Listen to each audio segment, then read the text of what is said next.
Hi friends, இன்றைக்கி காயத்ரி தருண் கிச்சன்ஸில் என்ன பார்க்க போகிறோன்னா மட்டன் குழம்பு பார்க்க போகிறோம். எப்படி செய்யலான்னு வாங்க பார்க்கலாம். முதல்ல ஒரு குக்கரில் ஆயில் ஊற்றிட்டேன்.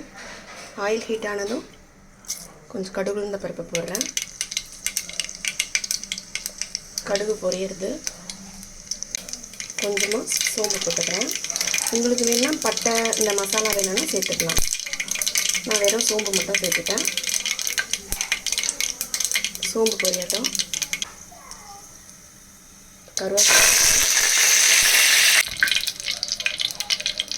கருவேப்பிலை பொரிஞ்சிருச்சு. ஆனியன் 2 ஆனியன் நல்லா ஃப்ரை ஆகணும். வெங்காயம் ஃப்ரை ஆகுது. இப்போ நம்ம இஞ்சி பூண்டு பேஸ்ட்டு 1 ஸ்பூன் போட்டுக்கலாம்.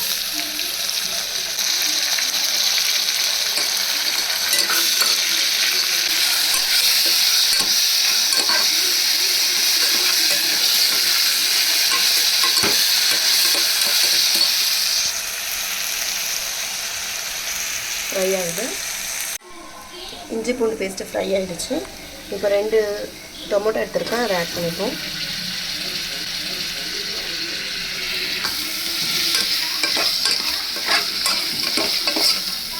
டொமேட்டோ வதங்கிட்டோம்.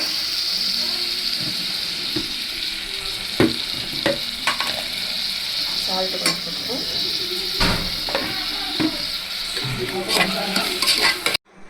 அடுத்து நம்ம மட்டனை ஆட் பண்ணிப்போம். மட்டனை ஆட் பண்ணி ஃப்ரை பண்ணலாம்.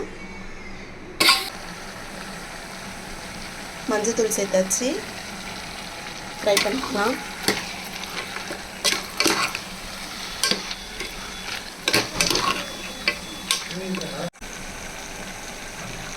மிளகாய் பொடி சேர்த்துக்கிறேன். குழம்பு மிளகாய் பொடி.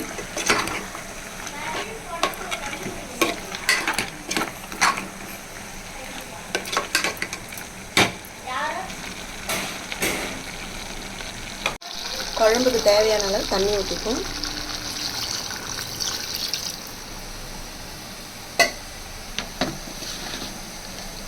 கொஞ்சமாக சால்ட் சேர்த்துக்கிறேன். ஏற்கனவே கொஞ்சம் சால்ட் சேர்த்துட்டோம்.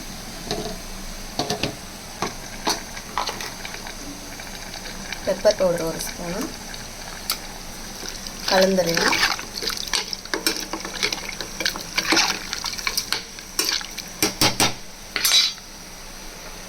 கொத்தமல்லியை அப்படி தூவிடுங்க.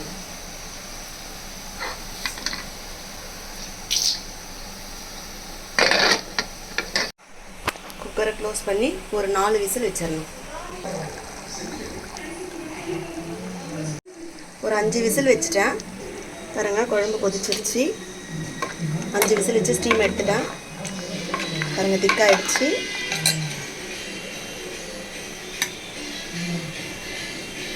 மட்டன் குழம்பு ரெடி ஆகிடுச்சு. மேலே இந்த மாதிரி கொத்தமல்லி தலையை தூவிடணும். இது ரைஸ்க்கும் நல்லாயிருக்கும், இட்லிக்கும் நல்லாயிருக்கும். இட்லி, தோசை, சப்பாத்தி எல்லாத்துக்குமே நல்லாயிருக்கும். இட்லி மட்டன் குழம்பு ரெடி ஆகிடுச்சு.